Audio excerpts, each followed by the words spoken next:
Buenas tardes, cordial saludo. Mi nombre es Manuel Augusto Chitiva, soy estudiante de Ingeniería Ambiental del CEA José Acevedo Gómez, Universidad Nacional Abierta a Distancia, y hoy voy a hacer una presentación en la materia propiedades y contaminación del suelo de acuerdo al diagnóstico, hipótesis, propuesta y solución al problema de la contaminación de un suelo. En esta presentación vamos a ver un diagnóstico del problema, una formulación de hipótesis, una propuesta de solución y unas conclusiones. El problema planteado es un suelo de la sabana de Bogotá, el cual es usado para cultivos de diferentes hortalizas. Presenta una contaminación por el mal uso de herbicidas, plaguicidas y fungicidas. También hay unas aguas de riego que son provenientes de acuíferos que son contaminados por vertederos industriales. En una inspección de una entidad ambiental se encuentra que hay elementos pesados, metales pesados como arsénico, cadmio, plomo, que son perjudiciales para la salud y que sobrepasan los límites permitidos en los estándares internacionales y que son perjudiciales para la salud del consumidor final. Antes de dar un diagnóstico del problema también se debe hacer una presentación sobre el suelo de la sabana de Bogotá.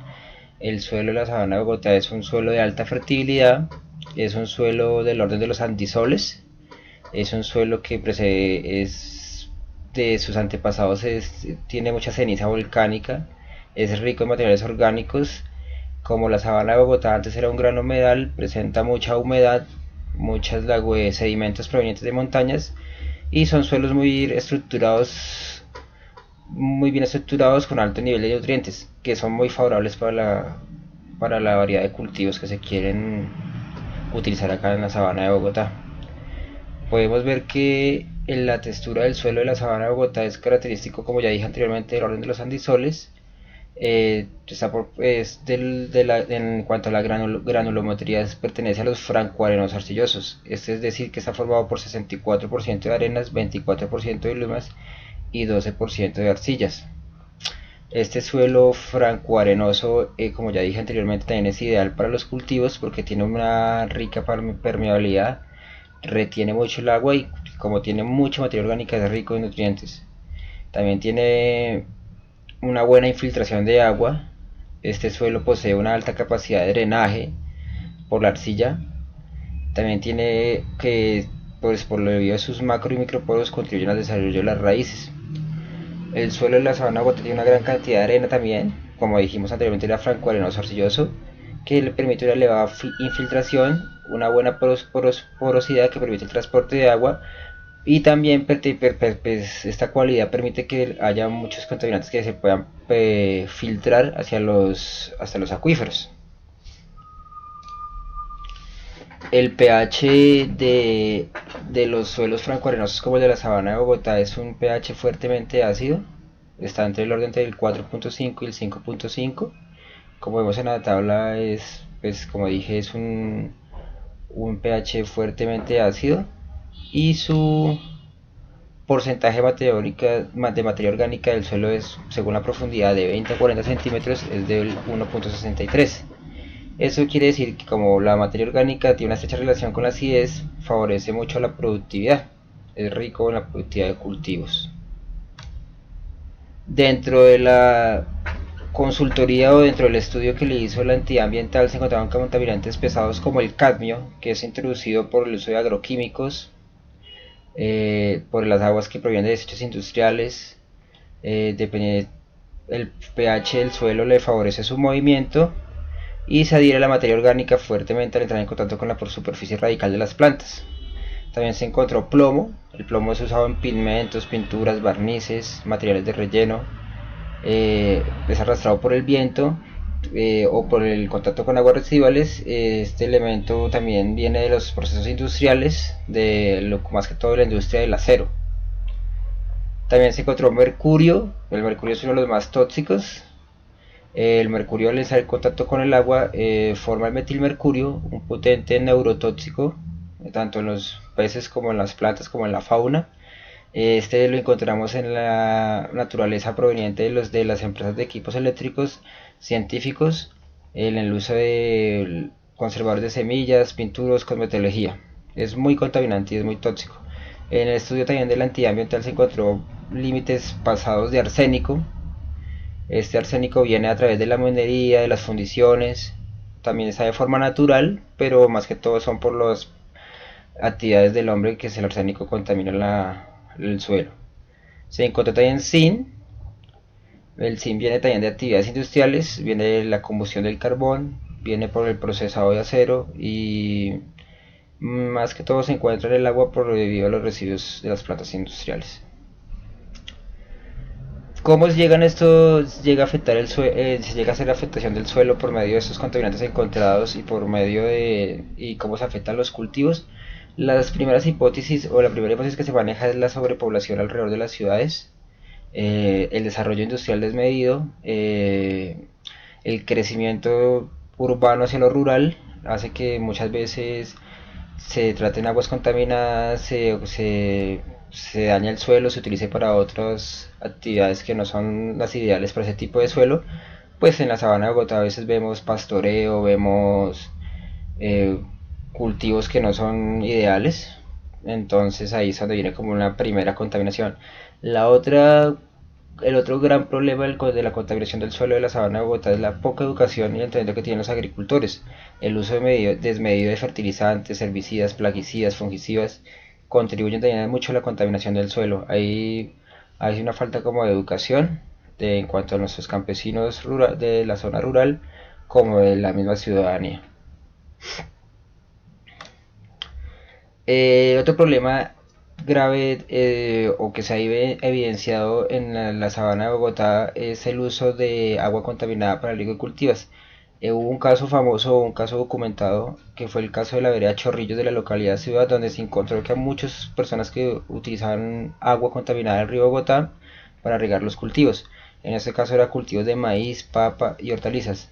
Recordemos que el río Bogotá está muy fuertemente contaminado, tiene muchas cantidades de elementos perjudiciales para la salud y al haberse de hecho descubierto este caso por la CAR, este tipo de contaminación es muy grave porque pues son alimentos de primera mano o alimentos de la canasta familiar los cuales son perjudiciales para la salud en un momento dado donde haya encontrado enfermedades graves en el momento del consumir. También estas aguas o estos campos son utilizados para labores de pastoreo, donde también hay una afectación en este caso de los animales del ganado y posteriormente pues la leche que produce este ganado de la zona. Esto fue un caso documentado por El Espectador, de la vereda Chorrillos, muy cerca en Suba, en el cual se evidenció que se estaba utilizando aguas para el suministro del riego del río Bogotá. Dentro de este curso de la contaminación del suelo hemos estudiado varias propuestas de solución en cuanto a la disminución de la contaminación o al tratamiento de los suelos contaminados. Uno de ellos es, o uno de los más bonitos en cuanto al nivel ambiental, es la fitorremediación. La fitorremediación es bastante nueva, es el uso de la ecotecnología. Se basa básicamente en el uso de algunas plantas que son muy buenas para absorber, acumular, degradar, tolerar algunos compuestos contaminantes. En Colombia no está tan aplicada esta tecnología, pero algunos países en el mundo ya están haciendo la recuperación de suelos con este tipo de tecnología. Dentro de la fitorremediación, una de las propuestas que más nos llamó la atención es la fitoextracción. La fitoextracción, como es un tipo de ecotecnología de la fitorremediación que se basa en plantar algunas plantas, valga la redundancia, que son muy buenas en el uso de la retención de metales pesados a través de las raíces. Son muy buenas captadoras. O sea, algunas plantas de esas son las gramíneas o especies arbóreas que contribuyen a la absorción y a la acumulación de metales pesados en el suelo. Como vemos acá en el dibujo, más o menos eso es un ejemplo de la recuperación de un suelo contaminado. Como ya venía diciendo, dentro de la fitorremediación pues está la fitoextracción, que es una de las más prometedoras. Básicamente el proceso es que mediante procesos fisiológicos las plantas actúan como bombas de succión. Mediante la energía solar, a través de la fotosíntesis, extrae los metales para después acumularlos en sus tejidos aéreos.